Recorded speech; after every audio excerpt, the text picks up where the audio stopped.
Today we've got Tamryn Gratz from Radhiant Diagnostic Imaging, and we're so excited to have you today to talk a bit about mammograms and all of that. Breast cancer is so prevalent among South African women, and having an annual mammogram and ultrasound is so imperative to preventative care. So welcome today. We can't wait to jump into some questions with you. Thank you, Kat. Much appreciated, and thank you for having us here with you today. Perfect. So let's start with a bit of an introduction. Tell us a bit more about the business and what you do.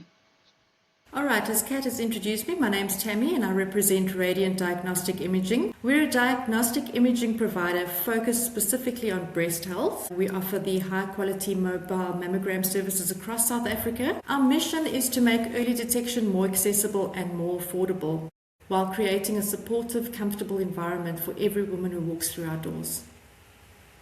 Fantastic. And if we're going to sort of break it down into layman's terms, how do radiology services work for things like MRIs, mammograms, and CT scans?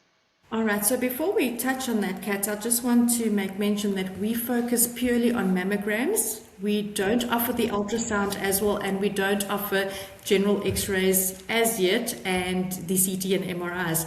But just to touch down on your question, radiology is essentially about using advanced imaging to look inside the body without surgery. MRI uses magnets and radio waves to create detailed images of tissues, soft tissues, like the brain and the muscles. When it comes to your CT scans, we use CTs it's an X-ray to create cross-sectional images, almost like slices of the body, which helps detect things like injuries or internal conditions. Mammograms are specialized X-rays of the breast used to detect early signs of breast cancer. Each scan gives doctors different kind of pictures to help diagnose the patients accurately. Okay, perfect. So I know you guys don't do x-rays, but it's kind of in line with everything. Just briefly, why would one need them, and sort of when? Is it only for broken bones?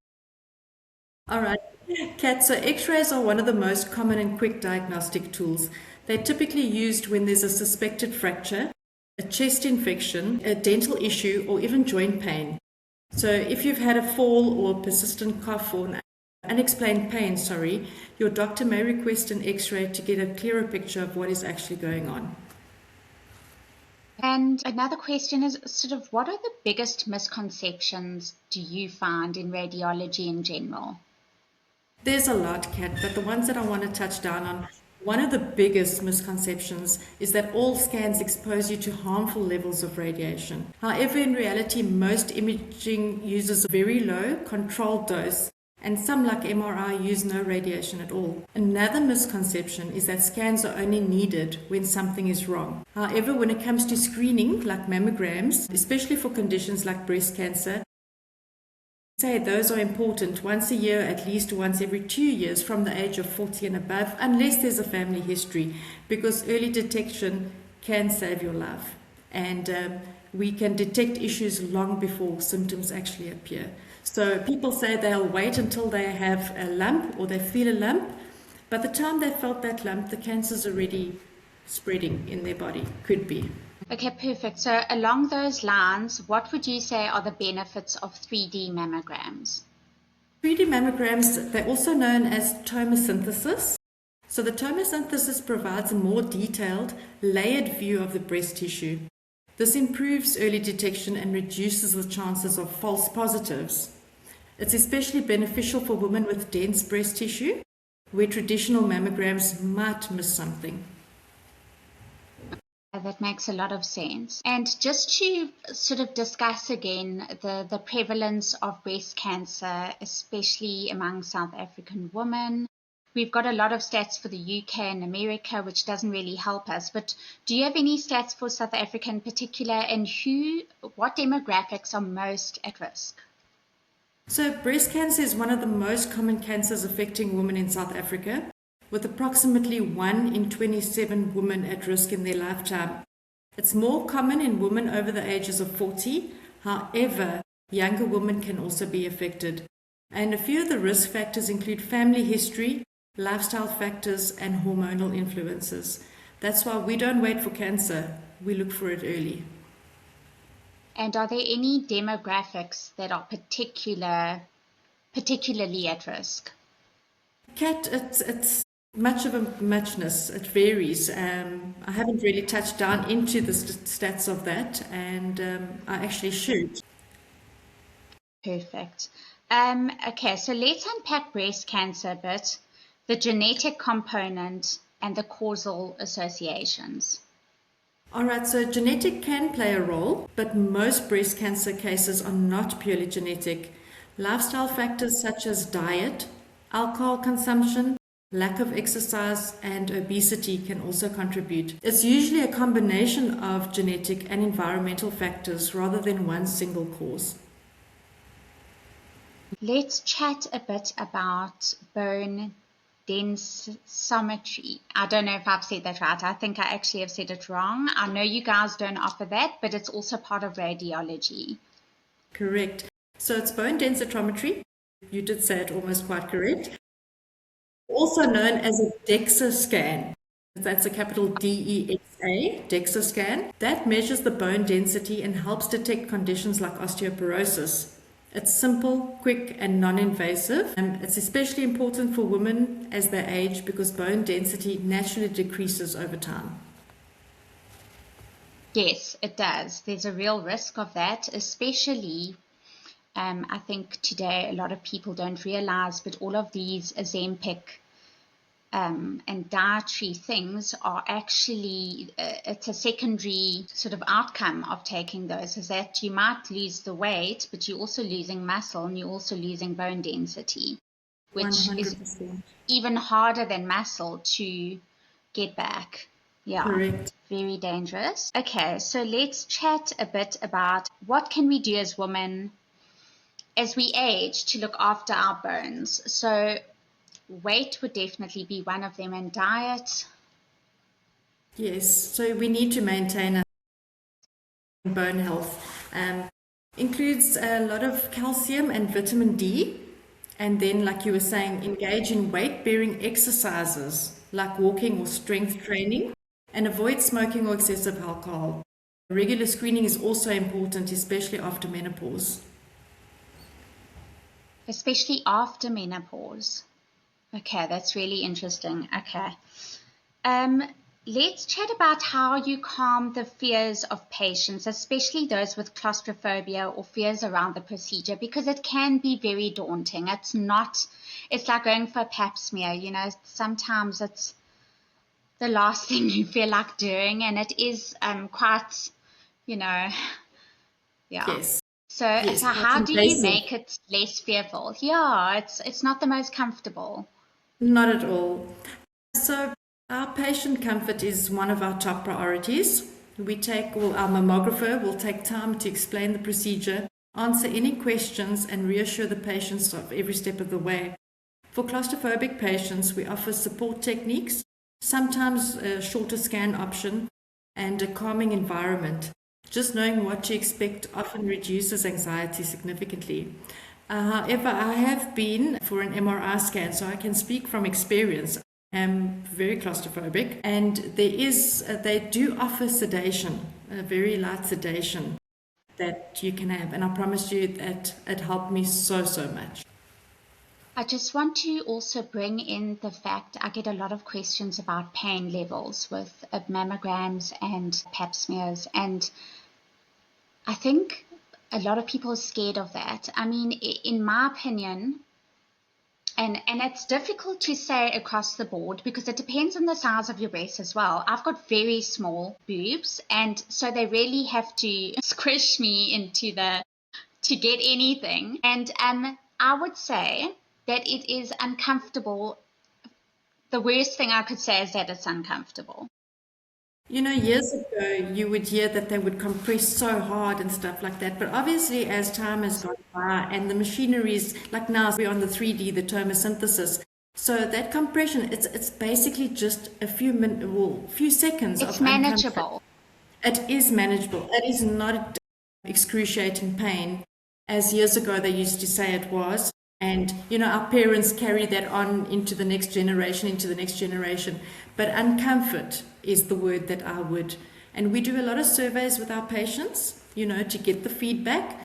And the word uncomfort is used more than pain. Yeah, and sometimes the nurses maybe got cold hands. Like, that is the worst that you're dealing with. Obviously, you've got to get naked, and it's whatever. But it's also not a long process. It really isn't. Not at So all. it's 15 minutes. Exactly. It's worth your time and your efforts. And then let's talk about the care steps before the scan. So preparation depends on the type of scan. Sometimes patients may need to fast and avoid certain medications or removal of metal objects. However, we always provide clear indications beforehand.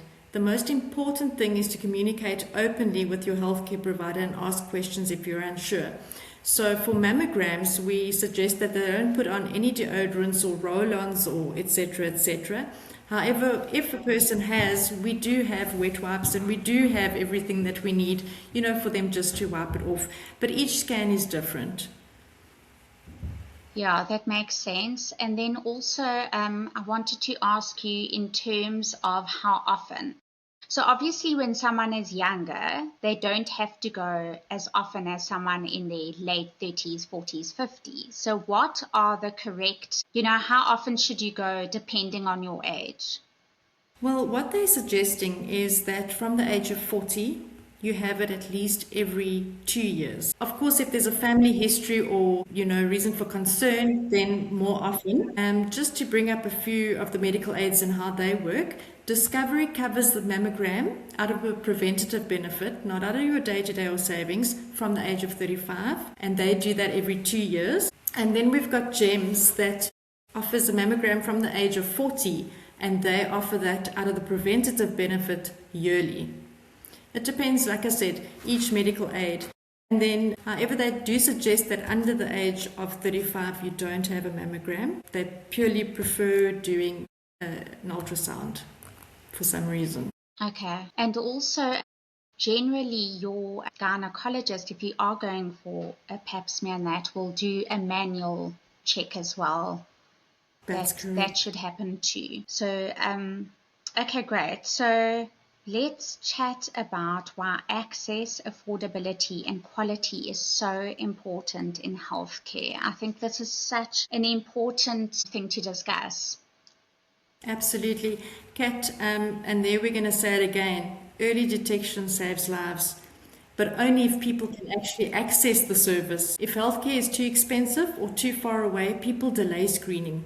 That's something that's in the back of their mind, and that can lead to more serious outcomes. Hence the reason us at Radhiant Diagnostic Imaging, being our mobile, we go into the areas where it's not easily accessible for patients. There's no clinics or there's no mammogram facilities. So we actually go into those areas, and we've got different options for cash patients because we want to save lives and we want to offer our services to each and every person, each and every lady. We don't want to leave any ladies behind. No, of course.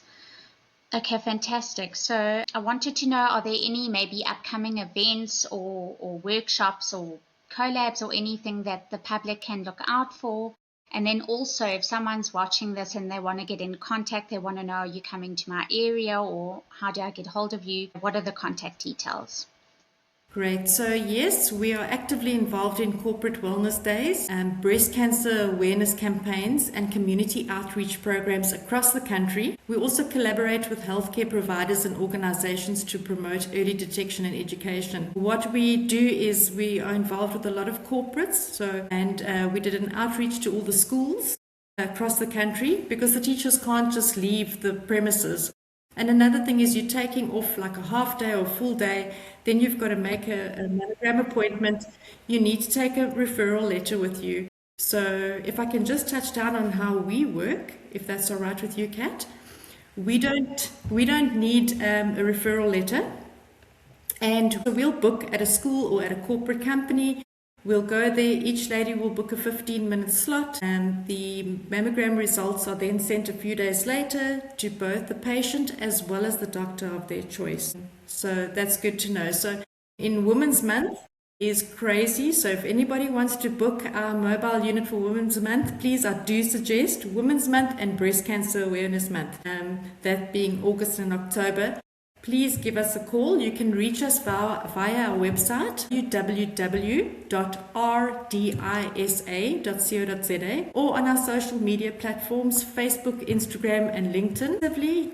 You can contact us on our office number 087 077 0000. And we encourage anyone interested in screenings, corporate or wellness days, or partnerships to get in touch and start the conversation around proactive healthcare.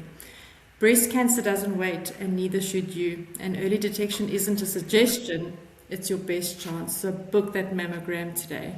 One appointment could change everything, so make it count. Absolutely. Thank you so much for joining us today. It's been very insightful. Thank you for the time. Yes, no, and thank you for that. And like I said, breast cancer awareness is, a lot of people don't think about it, they don't know about it. And a lot of people are scared of the outcome, Kat, because there's more of a stigma around being diagnosed with cancer than there was being diagnosed with HIV years ago. And people look at it as a death sentence. Hence the reason we want to do the early detection. Absolutely. I agree with you. Okay, thank you so much. Kat, thank you.